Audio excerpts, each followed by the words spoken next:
ప్రధాన యాజకుడైన యేసు మీద లక్ష్యముంచుడి. హెబ్రీ పత్రిక 3వ అధ్యాయం 1వ వచనం. ఇందువలన పరలోక సంబంధమైన పిలుపులో పాలు పొందిన పరిశుద్ధ సహోదరులారా, మనము ఒప్పుకొనిన దానికి అపోస్తులుడును ప్రధాన యాజకుడునైన యేసు మీద లక్ష్యముంచుడి. ప్రధాన యాజకుడైన యేసు మీద లక్ష్యముంచుట. యేసుక్రీస్తు ప్రధాన యాజకుడు అనే విషయాన్ని మనం హెబ్రీ పత్రికలో స్పష్టంగా చూస్తాం. మనము సొంత చొరవతో, ప్రయత్నంతో దేవుని వద్దకు పోలేము, దేవునిని సమీపించలేము. హెబ్రీ పత్రిక ఇశ్రాయేలులకు లేదా యూదులకు వ్రాయబడిన పత్రిక. పాత నిబంధన బాగుగా ఎరిగిన వారికి వ్రాయబడిన పత్రిక హెబ్రీ పత్రిక.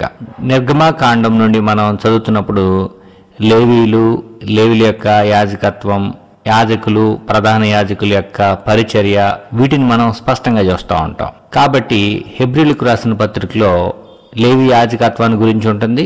మెల్కీషెదెకు క్రమం చొప్పున ప్రధాన యాజకుడని యేసుక్రీస్తుని గురించి కూడా స్పష్టంగా ఉంటుంది.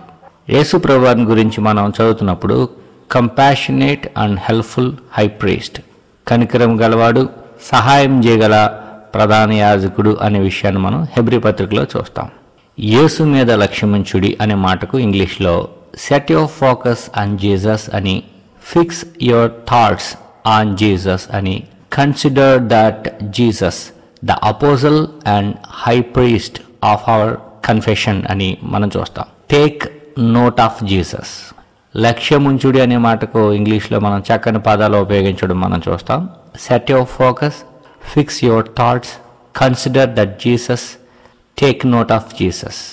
ఎందుకు మనం లక్ష్యం ఉంచాలి లేదా మన దృష్టిని ఆయన మీద సెట్ చేసుకోవాలి, ఫిక్స్ చేసుకోవాలి, కన్సిడర్ చేయాలి, టేక్ నోట్ చేయాలి అని అంటే పరలోక సంబంధమైన పిలుపులో పాలు పొందుట కొరకు.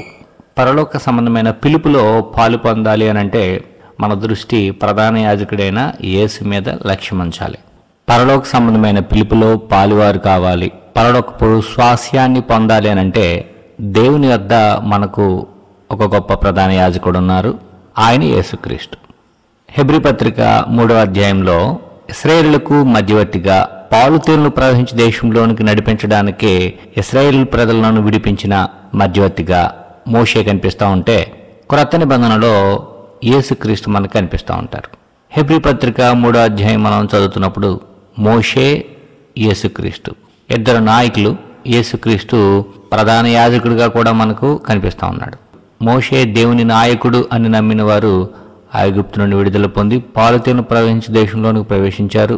యేసుక్రీస్తు మీద లక్ష్యమించిన వారు పరలోక సంబంధమైన పిలుపులో పాలు పొంది దేవుని కృపాసనం వద్దకు చేరతారు. ఇది ప్రధాన యాజకుని యొక్క పని. పరిశుద్ధుడు దేవుని కుమారుడని యేసు మీద మనం లక్ష్యం ఉంచాలి. హెబ్రీ పత్రిక 1వ అధ్యాయం 3వ వచనంలో పాపముల విషయంలో శుద్ధీకరణం చేసే ప్రధాన యాజకుడిగా యేసుక్రీస్తు మనకు కనిపిస్తారు.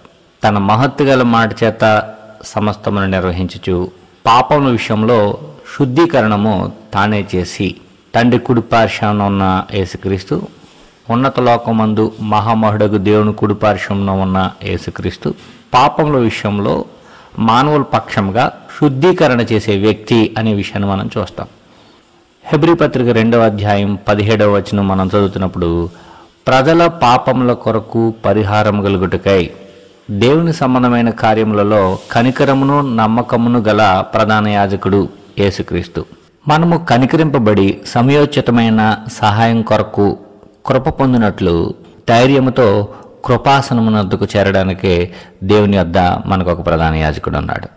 యేసు మీద లక్ష్యమించితే మన పాపల విషయంలో శుద్ధీకరణము, కనికరము, మనకు అన్ని విషయములలో దేవుని కృపాసనమునొద్ద సహాయం చేయడానికి దేవుని ప్రధాన యాజకుడైన యేసుక్రీస్తు మన కొరకున్నాడు.